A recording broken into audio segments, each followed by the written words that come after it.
First of all, let me thank all of you for your patience, Mr. Chair, for your calm patience as well as we sat through such a long set of hearings and comments that were there. I want to thank all of those who did testify. I think it is important that people have an opportunity to express themselves, whether they're in favor of a bill or opposed to one. We learn a lot about what we hear and what the fears are and what the concerns are as legislators. And so I always welcome opposition as well as those who are proponents of a bill to come and to share with me their feelings and their fears and their concerns, because we take those into considerations. Having been a professor for 40 years at the university, working in ethnic studies for so long, I would never introduce any bill that would promote discrimination and hurt and harm to any particular group. I truly respect the diversity that is California, and it is California's strength. And California has to recognize that it is strong because of the people who live here and who come here and who expect to be respected here. But we also have to realize that we can never solve a problem that we refuse to see. And that's what we see in the streets today, a problem that it has existed and festered for so long. And we have turned a blind eye to it, believing that because we have a wonderful state with wonderful beaches and wonderful weather, that somehow or another that will cure all of the ills of California, and it does not.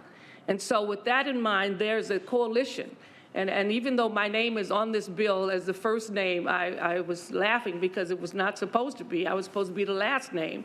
I don't know who twisted it all around, but anyway, my name ended up being the first name on the bill. But this bill is a coalition of people in this House.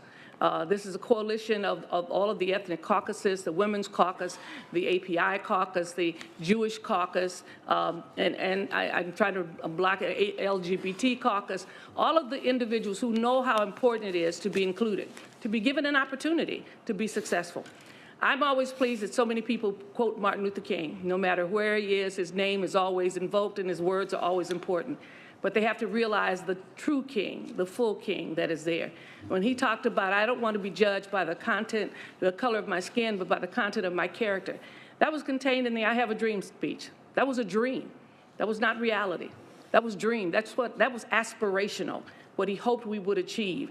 But he realized in the process that you had to continue to fight, that you had to recognize the problem before you could ever solve it. And so as we quote Dr. King, keep in mind that we have yet to arrive at King's dream. We're constantly working on it. And even as we get closer, somehow or another, we get pushed back further away. And so we have to be conscious of the fact that this is a dream that all of us share. None of us want to ever be judged by the color of our skin, but by the content of our character. But we also recognize that sometimes the color of our skin helps to develop our character and helps to make us strong, helps us to understand what we contribute to the world. This bill, ACA 5, is a bill longing to come to this House and to the people of California, because we need this conversation. We need this effort.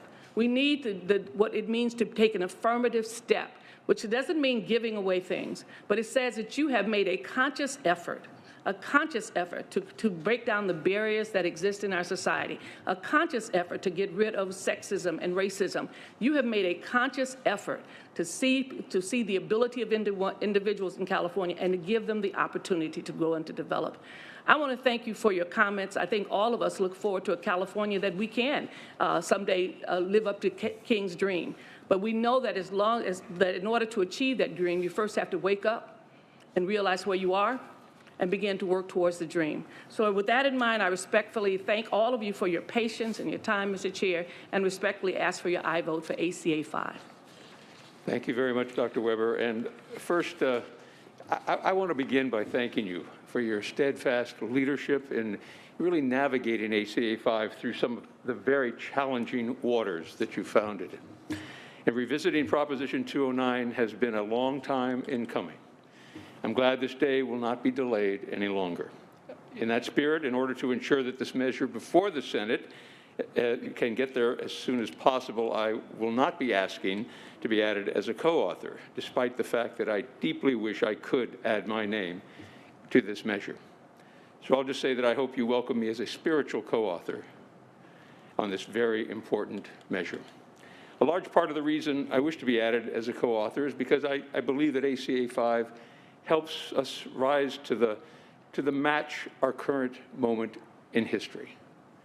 I remember Watts in 1965, and I remember I joined the California Army National Guard a year later. And most of the training was revolved around domestic violence and street violence that we had to look at and prepare for, knowing that it may come. I remember how Chief Parker, the man who coined the term thin blue line, actively made choices that inflamed the situation. And I remember how in 1966, the people of California elected Ronald Reagan, who did not make racial justice and reconciliation the cornerstone of California policy. I also remember the 1992 riots. I remember my rage at how Rodney King was viciously beaten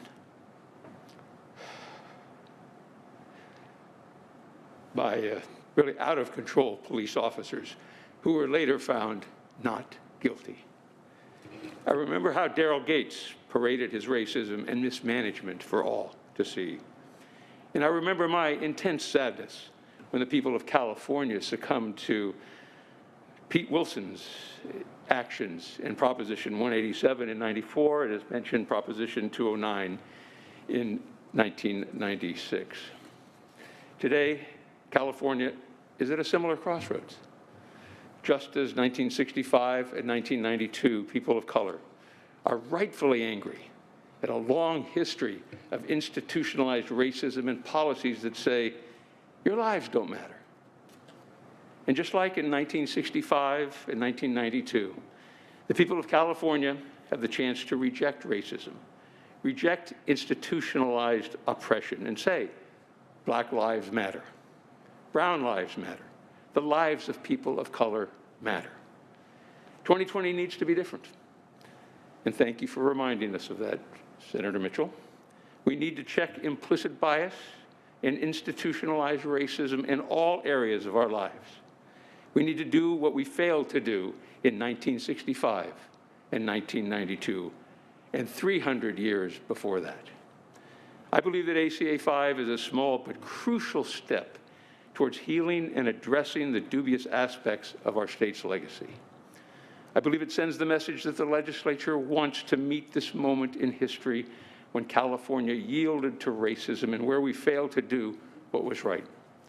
And should the voters approve ACA 5, I believe that this constitutional amendment could be the beginning of something very important, confronting our state's legacy of racism and oppression, and beginning the difficult process of reconciliation and change. You know, it's interesting, you all kind of personalize these issues as they come before us. And I look at myself after the events that we're talking about, and whether it's 1965, 1992, or just seeing what we hear about. And I'm guilty. I find that I am truly guilty, because I thought of each one of these events that life would change after that. Oh, it was an anomaly. It was a bad cop here, or a bad officer, or the circumstances there were different. But that's not how it really was. That we would learn from these actions and we'd see change. And from my vantage point, it had. I didn't see anything different. Fortunately, I grew up in San Francisco.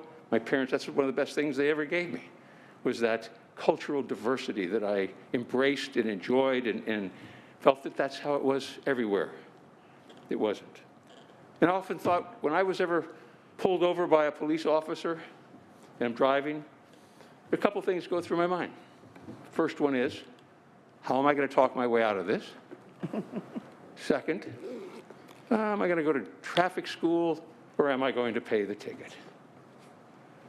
But that ain't how it happens in the real world, to real people, people of color. So for me, I thought that was the only thing that went through anyone's mind. So I'm guilty. Guilty.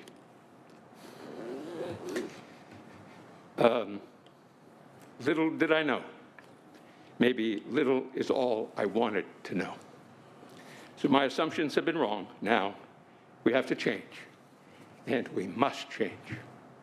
Enough is enough. I'm reminded by John F. Kennedy, who once said, "Those who make peaceful revolution impossible will make violent revolution inevitable." We have a motion on the floor by Senator Mitchell.